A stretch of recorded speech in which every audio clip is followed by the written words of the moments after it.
മഹത്വത്തിൻ സാന്നിധ്യം, ദൈവവചനത്തിൻ അഭിഷേകം, മഹിമയിൽ വാണിടും യേശു കർത്താവിന്റെ സാന്നിധ്യം.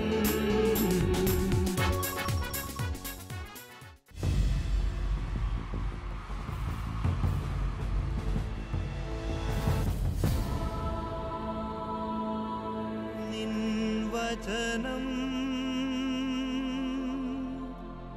ധ്യാനിക്കുമ്പോൾ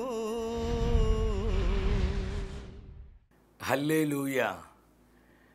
കർത്താവിൽ പ്രിയപ്പെട്ടവരെ, മഹത്വത്തിൻ സാന്നിധ്യം.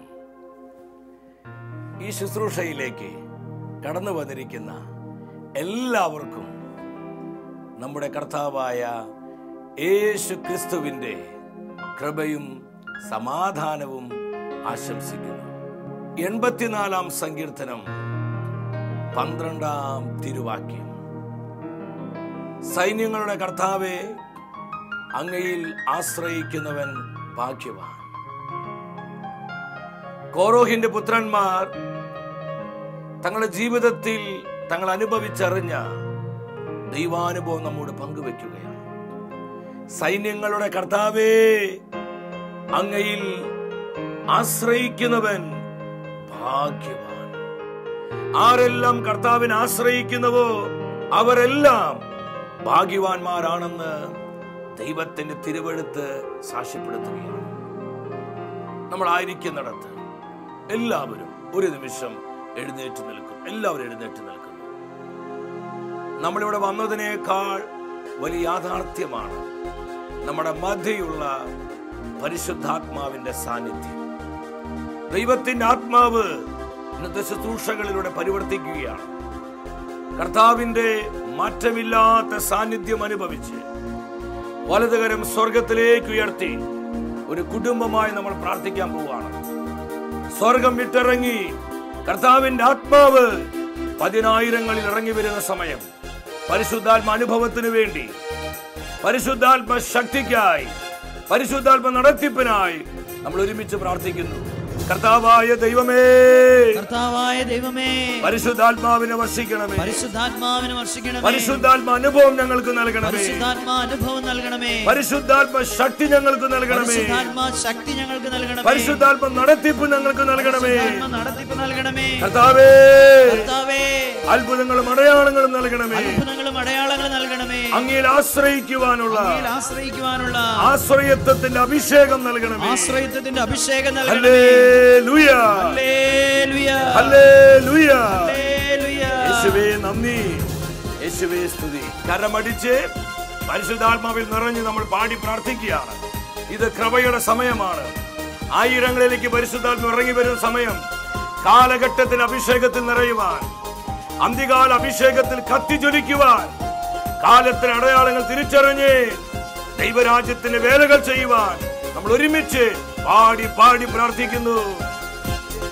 അഭിഷേകം സകല ജനത്തിന്മേലും കൊയ്ത്തുകാല സമയമല്ലോ, ആത്മാവിൽ നിറയ്ക്കണമേ. ആഗ്രഹത്തോടെ പാടി പ്രാർത്ഥിച്ചേ. അന്ത്യകാല അഭിഷേകം സകല ജനത്തിന്മേലും, സകല ജനത്തിന്മേലും കൊയ്ത്തുകാല സമയമല്ലോ, പരിശുദ്ധാത്മാവേ ദൈവജനത്തെ ഉണർത്തണമേ, ആത്മാവിൽ നിറയ്ക്കണമേ. തീ പോലെ ഇറങ്ങണമേ, അഗ്നിനാവായി പതിയണമേ, കൊടുങ്കാറ്റായി വീശേണമേ, ആത്മനദിയായി ഒഴുകേണമേ. ഞങ്ങളുടെ കുടുംബങ്ങളിലേക്ക് ജീവനദിയായി ഒഴുകുക പരിശുദ്ധാത്മാവേ. കൂട്ടായ്മകളിലേക്ക്, ദേശാന്തരങ്ങളിലേക്ക്, ലോകരാജ്യങ്ങളിലേക്ക് ആത്മനദിയായി നിറഞ്ഞൊഴുകണമേ. കരങ്ങൾ ഉയർത്തി അടിച്ച് നീ പോലെ ഇറങ്ങണമേ, അഗ്നിനാവായി പതിയണമേ, കൊടുങ്കാറ്റായി വീശേണമേ, ആത്മനദിയായി ഒഴുകേണമേ. എത്ര പേര് ആഗ്രഹിക്കുന്നു? ഹൃദയം തുറന്ന് ആത്മനിറവോടെ പാടി പ്രാർത്ഥിക്കുന്നു. പരിശുദ്ധാത്മാവേ പ്രവർത്തിക്കണമേ, അത്ഭുതങ്ങളും അടയാളങ്ങളും നൽകണമേ, എല്ലാ പൈശാചിക കെട്ടുകളെയും പൊട്ടിച്ചു കളയണമേ, ആത്മനദിയായി ഒഴുകേണമേ. ആത്മനദിയായി ഒഴുകണമേ, ആത്മനദിയായി ഒഴുകണമേ. ആത്മനദിയായി ഇത് കരങ്ങളും സ്വർഗ്ഗത്തിലേക്ക് ശക്തിയിൽ നിറയുവാൻ, ആത്മപകർച്ചയാൽ നമ്മളെല്ലാം പൂരിതരാകുവാൻ, ഇടിമുഴക്കത്തിന്റെ ശക്തിയോടെ, പെരുവെള്ളത്തിൽ ഇരുമ്പലോടെ ദൈവത്തിന്റെ പരിശുദ്ധാത്മാവിനെ പ്രാർത്ഥിക്കുന്നു. പരിശുദ്ധാത്മാവേ വരിക, വരിക. Hallelujah, hallelujah, hallelujah. പതിനായിരങ്ങളിൽ കത്തിപ്പടരണമേ. സ്വർഗീയ തീയായി ഈ ശുശ്രൂഷകളിലേക്ക് ഇറങ്ങി വരണമേ. പാപശക്തികളെ, രോഗശക്തികളെ, ശാപശക്തികളെ, എല്ലാവിധ പൈശാചിക ശക്തികളെ പരിശുദ്ധാത്മാവേ നിർവീര്യമാക്കണമേ. Hallelujah, hallelujah, hallelujah. ഞങ്ങളുടെ കുടുംബങ്ങൾക്ക് പരിശുദ്ധാത്മ അനുഭവം നൽകണമേ. ഞങ്ങളുടെ തലമുറകളിൽ അഭിഷേക സമൃദ്ധി ഒഴുകട്ടെ. ഞങ്ങളുടെ സഭാ സമൂഹങ്ങൾ ആത്മശക്തിയാൽ നിറയട്ടെ. സാത്താൻ കോട്ടകൾ തകർന്നു വീഴട്ടെ. പരിശുദ്ധാത്മാവേ പതിനായിരങ്ങൾ ഉണർത്തണമേ. കാലത്തിന്റെ അടയാളങ്ങൾ തിരിച്ചറിഞ്ഞ് ദൈവ വേലയ്ക്കായി ആയിരങ്ങളെ ജ്വലിപ്പിക്കണമേ. Spirit move. കുടുംബങ്ങളിലേക്ക്, ദേശങ്ങളിലേക്ക്, രാജ്യങ്ങളിലേക്ക് പരിശുദ്ധാത്മാവെ വ്യാപരിക്കുക. ആത്മശക്തി വ്യാപരിക്കട്ടെ, ആത്മപകർച്ച വ്യാപരിക്കട്ടെ. Release. Gloria, gloria, gloria. Come holy spirit. ദൈവ സാന്നിധ്യ പകർച്ചയാ ഈ ശുശ്രൂഷയിൽ പങ്കെടുത്ത് പ്രാർത്ഥിക്കുന്ന പതിനായിരങ്ങളെ പരിശുദ്ധാത്മാവേ നിറയ്ക്കണമേ. Feel holy spirit, feel holy spirit. Hallelujah.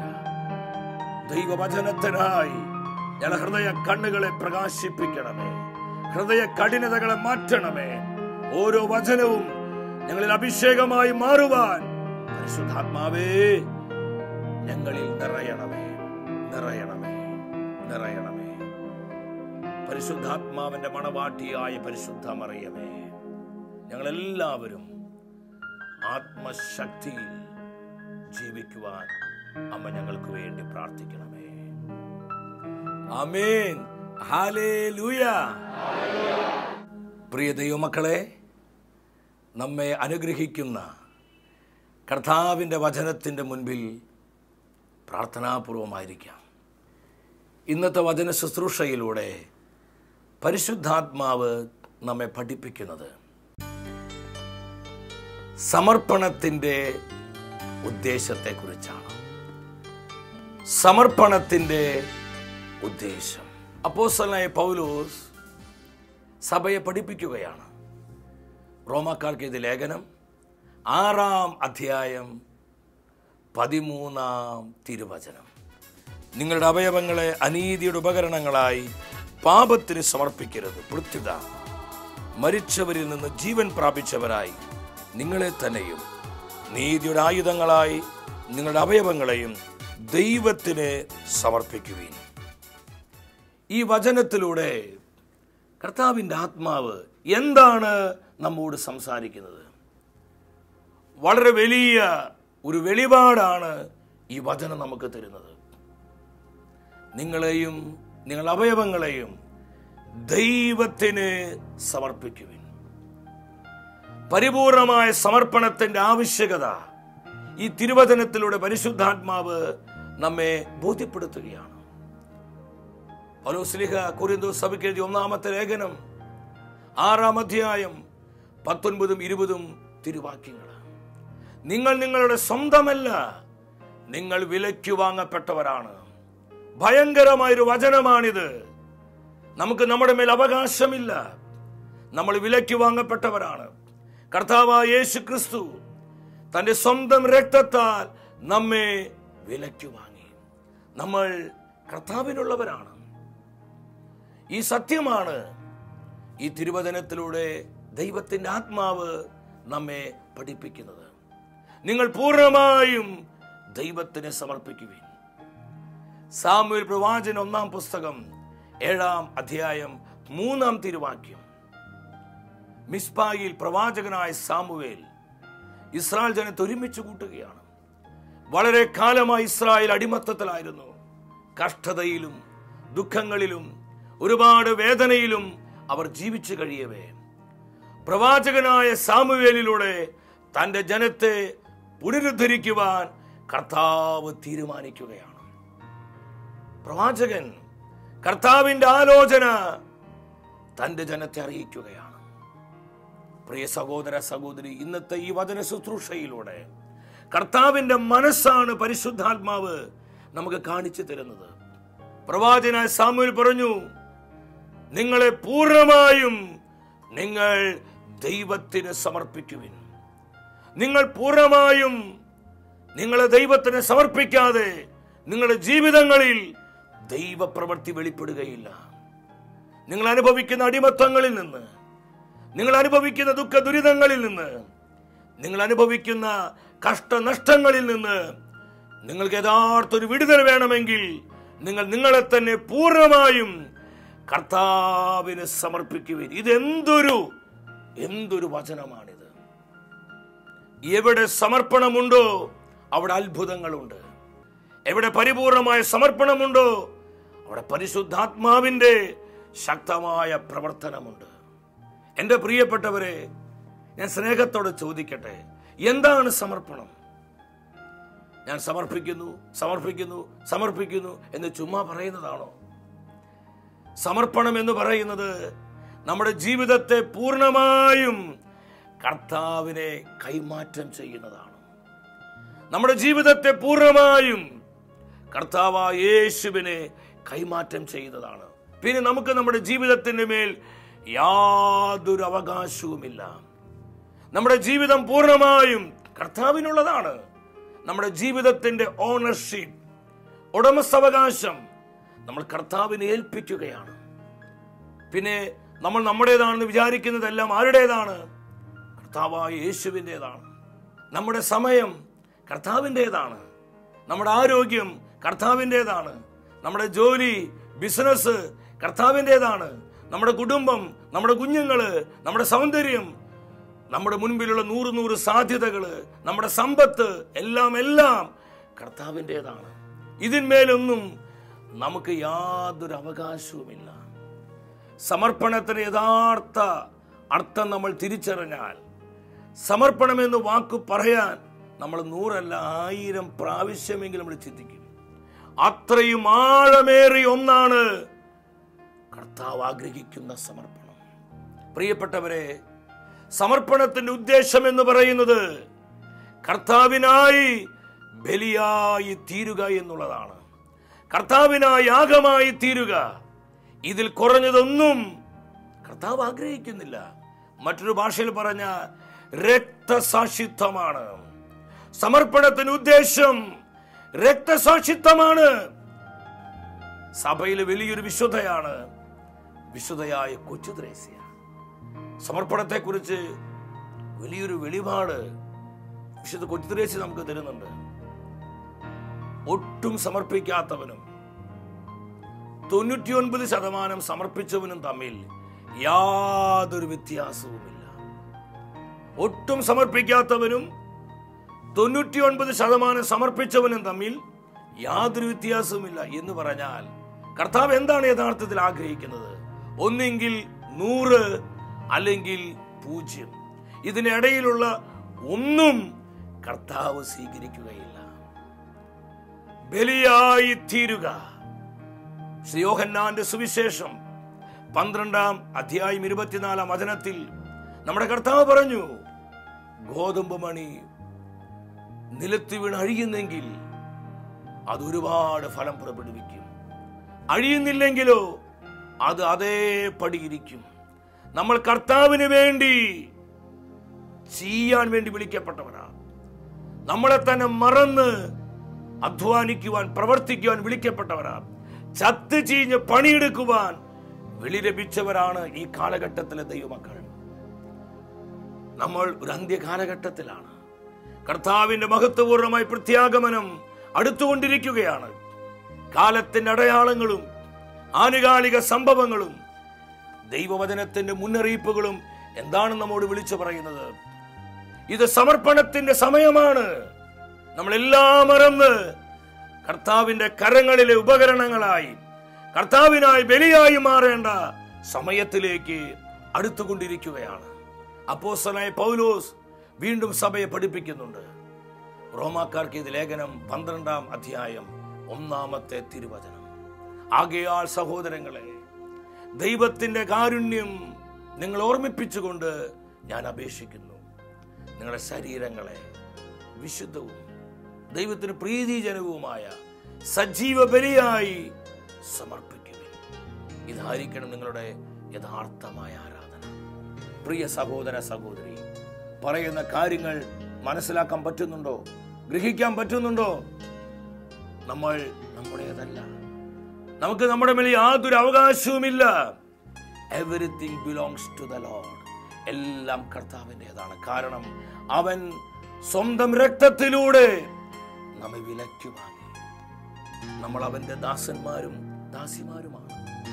നമുക്കൊന്നേ കർത്താവിനോട് എപ്പോഴും പറയാനുള്ളൂ. കർത്താവ് എന്താവശ്യപ്പെട്ടാലും, കർത്താവ് നമ്മോട് എന്ത് പറഞ്ഞാലും, നോ ലോർഡ്, അതെനിക്ക് പറ്റത്തില്ല കർത്താവേ, അതെനിക്ക് സാധ്യമല്ല കർത്താവേ, ഇത് പറയാനുള്ള അവകാശം നമുക്കില്ല. കാരണം നമ്മൾ വിലയ്ക്ക് വാങ്ങപ്പെട്ടവരാണ്. നമ്മൾ നമ്മുടെ സ്വന്തമല്ല. അതാണ് പൗലോസ് സഭയെ പഠിപ്പിക്കുന്നത്. കൊരിന്തോസ് സഭയ്ക്ക് 2-ാമത്തെ ലേഖനം 4-ാം അധ്യായം 7-ാം വചനത്തിൽ എല്ലാം കർത്താവിൻ്റെതാണ്, പരമമായ ശക്തി ദൈവത്തിൻ്റെതാണ്, ഒന്നും ഞങ്ങളുടേതല്ല. ഇത് വലിയൊരു ജ്ഞാനമാണ് പ്രിയപ്പെട്ടവരെ. ഒന്നും നമ്മുടേതല്ല.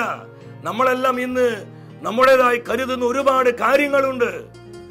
മക്കള് നമ്മുടേതാണ്, ഭാര്യ ഭർത്താവ് അതെന്റേതാണ്, എന്റെ കുടുംബം എന്റേതാണ്, എന്റെ ജോലി, എന്റെ ബിസിനസ്, എന്റെ സൗന്ദര്യം, എന്റെ കഴിവുകള്, എന്റെ ആരോഗ്യം, എന്റെ സമയം, എന്റെ പണം, എന്റെ എന്റെ എന്റെ ആര് പറഞ്ഞു? ദൈവത്തിന്റെ മാറ്റമില്ലാത്ത വചനം വ്യക്തമായി നമ്മളെ പഠിപ്പിക്കുകയാണ്. ഇതൊന്നും നമ്മുടേതല്ല. ഇതിന് മേൽ യാതൊരു അവകാശവും നമുക്കില്ല. ഇതെല്ലാം കർത്താവിൻ്റെതാണ്. അതുകൊണ്ട് പ്രിയപ്പെട്ടവരെ, യഥാർത്ഥ സമർപ്പണത്തിലേക്ക് നമ്മളെല്ലാം വളരുവാൻ ഈ തിരുവചനങ്ങളിലൂടെ പരിശുദ്ധാത്മാവ് നമ്മോട് ആഹ്വാനം ചെയ്യുകയാണ്. ലേവ്യ പുസ്തകം 27-ാം അധ്യായം 28-ാമത്തെ വാക്യം എന്നെ ഒരുപാട് സ്വാധീനിച്ച ഒരു തിരുവചനമാണത്. സമർപ്പിത വസ്തുക്കൾ കർത്താവിനുള്ളതാണ്, അത് അവിടുത്തേക്ക് വിശുദ്ധമാണ്. ആരെല്ലാം തൻ്റെ ജീവിതത്തെ കർത്താവിനായി സമർപ്പിക്കുന്നുവോ, തങ്ങളുടെ കുടുംബത്തെ, തങ്ങളുടെ കുഞ്ഞുങ്ങളെ, തങ്ങളുടെ തലമുറകളെ, തങ്ങൾക്കുള്ളതിനെ എല്ലാം കർത്താവിനായി സമർപ്പിക്കുന്നുവോ, പിന്നെ അത് മുഴുവൻ കർത്താവിൻ്റെതാണ്. അതെല്ലാം കർത്താവിന് വിശുദ്ധമാണ്. അതുകൊണ്ട് തന്നെയാണ് പ്രിയപ്പെട്ടവരെ, സമ്പൂർണമായ സമർപ്പണത്തെ പിശാച് തടയാൻ പരിശ്രമിക്കും. സമർപ്പണത്തെ തകർക്കുക, ഇതാണ് പിശാചിന്റെ ഒരു പ്രധാനപ്പെട്ട തന്ത്രം. ഇന്ന് എത്രയോ കുടുംബങ്ങളെ സാത്താൻ കലക്കി കളയുന്നു. ഭാര്യ ഭർത്തൃ ബന്ധത്തിൽ ഉണ്ടായിരിക്കേണ്ട സമർപ്പണത്തെ ഇന്ന് പിശാച് താറുമാറാക്കുന്നു. അങ്ങനെ കുടുംബങ്ങളെ പപ്പടം പൊടിക്കുന്ന പോലെ പൊടിച്ചുകൊണ്ടിരിക്കുക. സമർപ്പിത ജീവിതത്തിൽ അനേകരുടെ സമർപ്പണത്തെ പിശാച് കെടുത്തിക്കളയുന്നു. പൗരോഹിത്യ ജീവിതത്തിലും പലരുടെയും സമർപ്പണത്തെ പിശാച് ഇന്ന് നശിപ്പിക്കാൻ പരിശ്രമിക്കുന്നു. സമ്പൂർണമായ സമർപ്പണത്തെ പിശാച് തടയുന്നു. കാരണം സാത്താൻ അറിയാം, സമർപ്പണമുള്ള വ്യക്തികളിലൂടെ വലിയ കാര്യങ്ങൾ പരിശുദ്ധാത്മാവ് സഭയിലും ലോകത്തിലും പ്രവർത്തിക്കുന്നു. കർത്താവിന് ആഗ്രഹിക്കുന്നത്, കർത്താവിന് അന്വേഷിക്കുന്നത് സമർപ്പണമുള്ള ജീവിതങ്ങളെയാണ്. ഉൽപ്പത്തിയുടെ പുസ്തകം 15-ാം അധ്യായം 11-ാമത്തെ തിരുവചനത്തിലെ പിണത്തിന്മേൽ കഴുകന്മാർ ഇറങ്ങി വന്നു. അബ്രഹാം ബലിവസ്തുക്കളെ ആ ബലിപീഠത്തിൽ വെച്ചിരിക്കുകയാണ്, സമർപ്പിച്ചിരിക്കുകയാണ് കർത്താവിനെ. ആ സമർപ്പിത വസ്തുക്കളുടെ മേൽ കഴുകന്മാർ ഇറങ്ങി വരിക. ഈ സമയം അബ്രഹാം അതിനെ ആട്ടിയോടിച്ചു. നമ്മുടെ സമർപ്പണത്തെ തകർക്കുവാൻ കഴുകന്മാരെ പോലെ പിശാചിന്ന് വട്ടമിട്ട് പറക്കുകയാണ്. ഈ സത്യം തിരിച്ചറിഞ്ഞ് പരിശുദ്ധാത്മാവിനെ ആശ്രയിച്ചുകൊണ്ട് ജീവിക്കുവാനുള്ള തീരുമാനം നമുക്കുണ്ടാകണം. നമ്മുടെ സമർപ്പണം ശരിയാണെങ്കിൽ നമ്മുടെ ജീവിതങ്ങളിലൂടെ അത്ഭുതങ്ങളാണ് ഈ നാളുകളിൽ പരിശുദ്ധാത്മ പ്രവർത്തിക്കുന്നത്. ഞാൻ വീണ്ടും ആത്മാവിൽ പറയട്ടെ, സമർപ്പണത്തിന്റെ ഉദ്ദേശം ബലിയായി തീരുക, യാഗമായി തീരുക, കർത്താവിന് വേണ്ടി ചത്ത് ചെയ്യുക, ഇതിനേക്കാൾ കുറഞ്ഞത് കർത്താവ് ആഗ്രഹിക്കുന്നില്ല. വർഷങ്ങൾക്ക് മുമ്പുണ്ടായ സംഭവം ഞാൻ ഓർക്കുകയാണ്. ഞാനിന്ന് പഠിക്കുന്ന സമയം പോട്ട ശുശ്രൂഷകള് ജനലക്ഷങ്ങൾക്ക് പരിശുദ്ധാത്മാവ് അനുഗ്രഹമാക്കിക്കൊണ്ടിരിക്കുന്ന കാലഘട്ടം. 10,000-ങ്ങളാണ് എല്ലാ ശനിയാഴ്ചകളിലും ദൈവത്തിന്റെ വചനം കേൾക്കാൻ പോട്ടയിലേക്ക് ഇങ്ങനെ ഒഴുകി ഒഴുകി ഒഴുകി വരുന്നത്. അപ്പൊ എൻ്റെ ദേശത്ത് അന്ന് എനിക്കൊരു 17-18 വയസ്സ് പ്രായം. ഞാനൊരു ടീനേജറാണ്. ഞാനും എൻ്റെ സുഹൃത്ത്, അവൻ്റെ പേര് മനോജ് എന്നാണ്, ഞങ്ങൾ ഒരുമിച്ച് ക്ലാസ് കഴിഞ്ഞ് വന്നാൽ വൈകിട്ട് സമയങ്ങളിൽ ഞങ്ങൾ ഇടവകയിലുള്ള വീടുകളിലെല്ലാം കയറി ഇറങ്ങി ജനത്തോട് പറയും, ശനിയാഴ്ച കോട്ടയിലേക്ക് നമുക്ക് പോകണം, നമുക്ക് വചനം കേൾക്കണം. ആൾക്കാരൊക്കെ പറയും, ശരി സന്തോഷം, ഞങ്ങൾ വരാം എന്ന് പറഞ്ഞവരൊക്കെ പേര് തരും. ഞാൻ ഇവരുടെ പേരുകളെല്ലാം ഒരു നോട്ട്ബുക്കിൽ ഇങ്ങനെ രേഖപ്പെടുത്തും. അങ്ങനെ ശനിയാഴ്ചയാകുമ്പോൾ പേര് തന്നതിൽ 3% ആൾക്കാർ, ഇപ്പോൾ 25 പേര് തന്നിട്ടുണ്ടെങ്കിൽ 7 പേര് 8 പേരാണ് പോകാനായിട്ട് വരുന്നത്. ബാക്കിയുള്ളവരെല്ലാം ക്യാൻസലായി. അവരെന്നെ ഒന്ന് സന്തോഷിപ്പിക്കാനും എന്തായാലും വന്നതല്ലേ എന്ന് വിചാരിച്ച് അവർ ചുമ്മാ പറഞ്ഞതാണ്. പക്ഷെ ഞാനത് വിശ്വസിച്ച് ഇതെല്ലാം ഇങ്ങനെ എഴുതും. പ്രിയപ്പെട്ടവരങ്ങനെ ഈ 7-8 പേരെ കൊണ്ട് വാടകയ്ക്ക് വണ്ടി വിളിച്ചാൽ പോകുന്നത്. പോട്ടയിലെത്തും. 5 പൈസ കയ്യിലില്ല. ഞാനിപ്പോൾ ഓർക്കുകയാണ് ഒരുപാട് കഷ്ടതയുടെയും കണ്ണുനീരും നിറഞ്ഞ അനുഭവങ്ങൾ. അങ്ങനെ പോട്ടയിലെത്തും. ഉച്ചയ്ക്ക് ഭക്ഷണം കഴിക്കാൻ കയ്യിൽ പൈസയില്ല. ഞാനും എൻ്റെ സുഹൃത്തും കൂടെ അവിടെ ചെറിയ ചെറിയ ഹോട്ടലുകളുണ്ടാകുന്ന ആളുകളിൽ അതിലൊരു ഹോട്ടലിൽ കയറിയിട്ട് ഒരു ഊണെന്ന് പറഞ്ഞ് ഒരു ഊണിനുള്ള പൈസ കൊടുക്കും. അങ്ങനെ ഒരു ഇല ഞങ്ങൾക്ക് ഇടും. ആ ഇലയിൽ ഭക്ഷണം വിളമ്പും. ഞങ്ങൾ 2 പേരും കൂടി ഭക്ഷണം കഴിച്ചുകൊണ്ടിരിക്കുകയാണ്. അല്പം കഴിഞ്ഞപ്പോൾ ഹോട്ടലുകാരൻ പറഞ്ഞു, ഈ പരിപാടി ഇവിടെ പറ്റത്തില്ല. ഒരു ഊണ് പറഞ്ഞ് 3 ആൾക്കുള്ള ഭക്ഷണങ്ങൾ നിങ്ങൾ കഴിച്ചുകൊണ്ടിരിക്കണം, നിങ്ങൾ എന്നെ കാണിക്കണമെന്ന് പറഞ്ഞ് ഞങ്ങൾ ദേഷ്യപ്പെടാൻ തുടങ്ങി. ഞാൻ പറഞ്ഞു, എൻ്റെ പൊന്നു ചേട്ടായി, കയ്യിൽ പൈസ ഇല്ലാത്തതുകൊണ്ടാണ്, നിങ്ങൾക്ക് വിശക്കുന്നുണ്ട്. അദ്ദേഹം പറഞ്ഞു, വിശക്കുന്നുണ്ടെങ്കിൽ നിങ്ങൾ വേറെ സ്ഥലത്തേക്ക് പോ, ഇവിടെ ഒരാൾക്കുള്ള ഊണേ തരാൻ പറ്റത്തുള്ളൂ. അങ്ങനെ 1-2 പ്രാവശ്യം കഴിഞ്ഞപ്പോൾ അദ്ദേഹത്തിന്റെ ഹൃദയത്തെ പരിശുദ്ധാത്മ തുറന്നു. ആ ഹോട്ടലുകാരന് മനസ്സിലായി, ആ ചേട്ടായിക്ക് മനസ്സിലായി, ഈ പിള്ളേർ പാവങ്ങൾ, ഇവര് കഷ്ടപ്പെട്ട് ആൾക്കാരെ കൊണ്ടുവരികയാണ്. അദ്ദേഹം പറഞ്ഞു, മക്കളെ, എനിക്കൊരു കാര്യം മനസ്സിലായി. ഇനി നിങ്ങൾ എല്ലാ ശനിയാഴ്ചയും പോട്ടയിലോട്ട് വരുമ്പോൾ എൻ്റെ ഹോട്ടലിലോട്ട് വന്നു, നിങ്ങൾക്ക് വയറ് നിറച്ച് ഞാൻ ഭക്ഷണം തരാം, നിങ്ങളുടെ കൂടെ ഞാനും ഈ ശുശ്രൂഷയിൽ പങ്കാളിയാവാണെന്ന് പറഞ്ഞ് അദ്ദേഹം വലിയ സ്നേഹത്തോടെ ഞങ്ങൾക്ക് ഓഫർ തരികയാണ്. പിന്നെ എല്ലാ ശനിയാഴ്ചകളും നിങ്ങൾ ആ ഹോട്ടലിൽ ചെല്ലും, ഫ്രീ ആയിട്ട് അദ്ദേഹം ഭക്ഷണം വിളമ്പുകയാണ്. പ്രിയപ്പെട്ടവരെ, അങ്ങനെ ഏകദിന കൺവെൻഷൻ കഴിയുമ്പോൾ പിന്നെ വാടകയ്ക്കെടുത്ത വണ്ടിയാണ്, ഇതിന് വാടക കൊടുക്കണം. ഈ 7-8 പേരാണുള്ളത്. ഒരുപാട് ബാധ്യതകളാവും. ഞാനിപ്പോൾ ഓർക്കുന്നുണ്ട്, പോട്ട് ആശ്രമത്തിന്റെ ഗേറ്റ് മുതലേ നാഷണൽ ഹൈവേ, നമുക്കറിയാം അവിടെ ഒരു 1-1.25 കിലോമീറ്റർ ഉണ്ട്. അതിലൂടെ ആൾക്കാരിങ്ങനെ തിക്കി തിരക്കി പോകുമ്പോൾ ഞാൻ ഉറക്കെ വിളിച്ചു പറയും, തൃശ്ശൂര് തൃശ്ശൂര് തൃശ്ശൂര് തൃശ്ശൂര് തൃശ്ശൂര് തൃശ്ശൂര്. ഇങ്ങനെ ഉറക്കെ വിളിച്ചു പറയുമ്പോൾ തൃശ്ശൂരിലുള്ള ആൾക്കാർ കുറച്ച് പേരൊക്കെ ആ വാനിലോട്ട് കയറും. 5 രൂപ, 3 രൂപ, 7 രൂപ ഇതൊക്കെ കിട്ടും. ആ കിട്ടുന്ന പൈസ ആ ഡ്രൈവർ ചേട്ടായിക്ക് കൊടുക്കും. ഒരു ദിവസം അദ്ദേഹം കണ്ണ് നിറഞ്ഞുകൊണ്ട് എന്നോട് പറഞ്ഞു, സന്തോഷേ മോനെ, നിങ്ങളെ കഷ്ടപ്പാട് ഞാൻ മനസ്സിലാക്കുന്നുണ്ട്. ശരി, എനിക്ക് വാടക വേണം, എനിക്ക് വണ്ടിക്ക് ഡീസൽ അടിക്കണം, ഒരുപാട് ചെലവുകളൊക്കെ ഉണ്ട്. പക്ഷേ നിങ്ങളുടെ കഷ്ടപ്പാട് കർത്താവിന്റെ രാജ്യത്തിന്റെ വളർച്ചയ്ക്ക് വേണ്ടി, കർത്താവിന്റെ സുവിശേഷം ജനം കേൾക്കുവാൻ വേണ്ടി നിങ്ങൾ എടുക്കുന്ന ഈ സമർപ്പണം, അദ്ദേഹം അന്ന് പറഞ്ഞത്, നിങ്ങളുടെ കമ്മിറ്റ്മെന്റ്, മക്കളെ, നിങ്ങളുടെ ഈ സഹനങ്ങള് ഞാൻ മനസ്സിലാക്കുന്നു. അദ്ദേഹം എന്നോട് പറഞ്ഞു, മോനെ സന്തോഷേ, ഇനി നിങ്ങളുടെ കൂടെ ഞാനും ശുശ്രൂഷയിൽ പങ്കാളിയാവാണ്. എല്ലാ ശനിയാഴ്ചയും കർത്താവിന്റെ വചനം കേൾപ്പിക്കാൻ, ജനത്തെ കൊണ്ടുപോകുവാൻ എൻ്റെ ഈ വണ്ടി, ഈ വാൻ ഞാൻ ഫ്രീ ആയി വിട്ടു തന്നിരിക്കുകയാണ്. ഞാൻ നിങ്ങളോടൊപ്പം ശുശ്രൂഷയിൽ പങ്കാളിയാവുകയാണ്. പ്രിയപ്പെട്ടവരെ, അങ്ങനെ ഞങ്ങൾ എല്ലാ ശനിയാഴ്ചയും ഈ ഡ്രൈവർ ചേട്ടായി ഫ്രീ ആയി, അദ്ദേഹത്തിന്റെ സ്വന്തം വണ്ടി തന്നെ ഫ്രീ ആയിട്ട് അദ്ദേഹം സുവിശേഷ വേലയായിട്ട് എടുത്ത് ജനങ്ങളെയും കൊണ്ട് പോട്ടയ്ക്ക് വരാൻ തുടങ്ങി. അത് വലിയൊരു അനുഭവമായിരുന്നു. വർഷങ്ങൾ കടന്നുപോയി. ഞാൻ ഓർക്കുകയാണ്, ഈ അടുത്ത വർഷങ്ങളിലെല്ലാം പോട്ട അന്തർദേശീയ ബൈബിൾ കൺവെൻഷനിൽ കർത്താവിന്റെ സുവിശേഷം പ്രഘോഷിക്കുവാൻ കർത്താവിനോട് കരുണ കാണിച്ചു. കൺവെൻഷനായി പോട്ട ആ സ്റ്റേജിൽ നിൽക്കുമ്പോൾ വളരെ വർഷങ്ങൾക്ക് മുൻപ് എൻ്റെ ജീവിതത്തിൽ നടന്ന ഈ അനുഭവങ്ങൾ പരിശുദ്ധാത്മാവ് ഒരു ഫ്ലാഷ് ബാക്ക് പോലെ എന്നെ ഓർമ്മിപ്പിച്ചു. പോർട്ട് ആശ്രമത്തിന്റെ ഗേറ്റ് മുതൽ ഹൈവേ വരെ തൃശ്ശൂർ എന്ന് ആളുകളെ കയറ്റാൻ വേണ്ടി വിളിച്ചു നടക്കുന്ന ആ കാഴ്ചകളെല്ലാം കാണിച്ചപ്പോൾ അറിയാതെ എന്റെ കണ്ണ് നിറഞ്ഞു പോയി. ആനന്ദം കൊണ്ട് ഹൃദയം നിറഞ്ഞു. പരിശുദ്ധാത്മനോട് പറഞ്ഞു, മൈ സൺ, എന്റെ മകനെ, അന്ന് നീ എന്റെ രാജ്യത്തിന് വേണ്ടി കൊടുത്ത വില, നീ സഹിച്ച ചില കഷ്ടതകള്, അത് ഞാൻ കാണുന്നുണ്ടായിരുന്നു. അതിന്റെ പ്രതിഫലമാണത്. ഇന്ന് പോർട്ട് അന്തർദേശീയ ബൈബിൾ കൺവെൻഷനിൽ എന്റെ വചനം പ്രഘോഷിക്കുവാൻ ഞാൻ നിന്നോട് കരുണ കാണിച്ചു. പ്രിയപ്പെട്ടവരെ, അതെന്ത് വലിയൊരു ആനന്ദമാണ്, എന്തുമാത്രം വലിയൊരു അനുഭവമാണത്. ഞാനിത് നിങ്ങളോട് പങ്കുവെക്കുമ്പോൾ ഒരു കാര്യം ഞാൻ ആത്മാവിൽ പറയട്ടെ.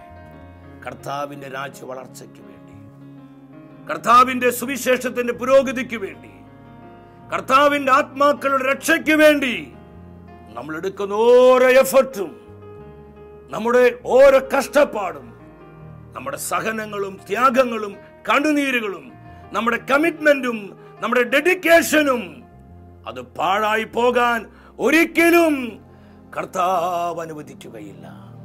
ഈ സത്യം മനസ്സിലാക്കി സമർപ്പണത്തിന്റെ ഉദ്ദേശം കർത്താവിനായി ബലിയായി തീരുക, യാഗമായി തീരുക, നമ്മൾ രക്തസാക്ഷികളായി തീരുക. ഇതിൽ കുറഞ്ഞതൊന്നും സ്വർഗം ആഗ്രഹിക്കുന്നില്ല. ഈ സത്യം മനസ്സിലായി നമ്മുടെ കൊച്ചു ജീവിതം ഇത് നമുക്കായി തന്ന കർത്താവിനെ സമർപ്പിക്കുക. എൻ്റെ 15-ാമത്തെ വയസ്സിൽ പാലഭരണങ്ങാനം അസീസിയിൽ എൻ്റെ ആദ്യത്തെ ധ്യാനം കൂടുമ്പോൾ, ആ ധ്യാനത്തിന്റെ അവസാന ആരാധന അഭിഷേക ശുശ്രൂഷയിൽ വ്യക്തമായി ഞാൻ എൻ്റെ കർത്താവിന്റെ ശബ്ദം കേട്ടു. എന്നെ വിളിച്ചവനായ എൻ്റെ ഈശോയുടെ ശബ്ദം. Four Jesus, only four Jesus. യേശുവിന് വേണ്ടി മാത്രം അതായിരിക്കട്ടെ നിന്റെ ജീവിതം, നിന്റെ ജീവിതം. ഇനി വചന ശുശ്രൂഷ ഇവിടെ തീരുമ്പോൾ ഇതേ സന്ദേശം തന്നെയാണ് ഇതിൽ പങ്കെടുക്കുന്ന 10,000ങ്ങളോട് പരിശുദ്ധാത്മാവിനെ പറയാനുള്ളത്. നമ്മുടെ ജീവിതം, നമ്മുടെ കുടുംബം, നമ്മുടെ സമയം, നമ്മുടെ ആരോഗ്യം, നമ്മുടെ കഴിവുകൾ, നമ്മുടെ പണം, നമ്മുടെ സാധ്യതകൾ, നമ്മുടെ മക്കൾ, നമ്മുടെ തലമുറകൾ, നമ്മുടെ സഭാ സമൂഹങ്ങൾ യേശുവിന് വേണ്ടി മാത്രം ഈ ദൂത് നമ്മുടെ ഹൃദയത്തിലേക്ക് ഏറ്റെടുത്ത് ഒരു സമ്പൂർണ്ണ സമർപ്പണത്തിനായി വരിക. നമ്മുടെ കൊച്ചു ജീവിതം, ഈ ജീവിതം തന്ന യേശുവിനായി നമുക്ക് കൊടുക്കാം. ബലിയായി തീരുക, യാഗമായി തീരുക. ഇനി കണക്ക് പറയരുത്. കർത്താവിന് നൽകുന്ന കാര്യങ്ങളിലൊന്നും കണക്ക് പറയരുത്. സമയത്തിന്റെ കാര്യത്തില്, പണത്തിന്റെ കാര്യത്തില്, ആരോഗ്യത്തിന്റെ കാര്യത്തില്, മക്കളുടെ കാര്യത്തില് കണക്ക് പറയാതെ, കണക്ക് നോക്കാതെ കർത്താവിനായി എല്ലാം അങ്ങ് എറിഞ്ഞു കൊടുക്ക്, എല്ലാം ഒഴുക്കിക്കളേ. ഇതിനെല്ലാം വലിയ പ്രതിഫലമുണ്ട്. പ്രിയ ദൈവത്തിന്റെ പൈതലേ, നീ ആയിരിക്കുന്നിടത്ത് ഒരു നിമിഷം കരങ്ങൾ ഉയർത്തി യേശുനാമം വിളിച്ച് പ്രാർത്ഥിക്കുക. പരിശുദ്ധാത്മാവിന്റെ അത്ഭുത ശക്തി കാട്ടുതീ പോലെ നമ്മുടെ ജീവിതങ്ങളിൽ കത്തിപ്പടരട്ടെ, നമ്മുടെ കുടുംബങ്ങളിൽ പടരട്ടെ. സമർപ്പണത്തെ തടയുന്ന പൈശാചിക പോരാട്ടങ്ങള്, നാരകീയ ശക്തികള്, ഇരുട്ടിന്റെ വ്യാപാരങ്ങള്, എല്ലാവിധ ദുരാത്മ സേനകള് സ്വർഗത്തിന്റെ തീയായി പരിശുദ്ധാത്മ ഇറങ്ങി വന്ന് അതിനെയെല്ലാം കരിച്ചു കളയട്ടെ. കരമുയർത്തി ചങ്കുപൊട്ടി വിളിക്കേ, പരിശുദ്ധാത്മാവേ, സമർപ്പണത്തെ വർദ്ധിപ്പിക്കണമേ, സമർപ്പണത്തെ ആഴപ്പെടുത്തണമേ. കണക്ക് നോക്കാതെ കർത്താവിനായി എല്ലാം നൽകുവാൻ ഞങ്ങളെ ബലപ്പെടുത്തണമേ. യേശുവേ നന്ദി, യേശുവേ സ്തുതി, യേശുവേ ആരാധന.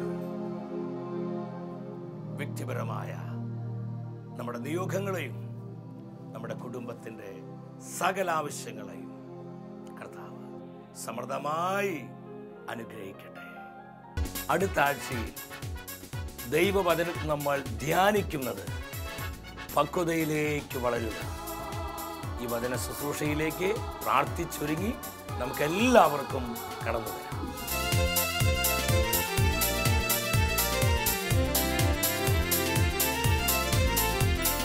മഹത്വമേ മഹത്വമേ മഹത്വത്തിൻ രാജാവേ, മഹത്വത്തിൻ സാന്നിധ്യം.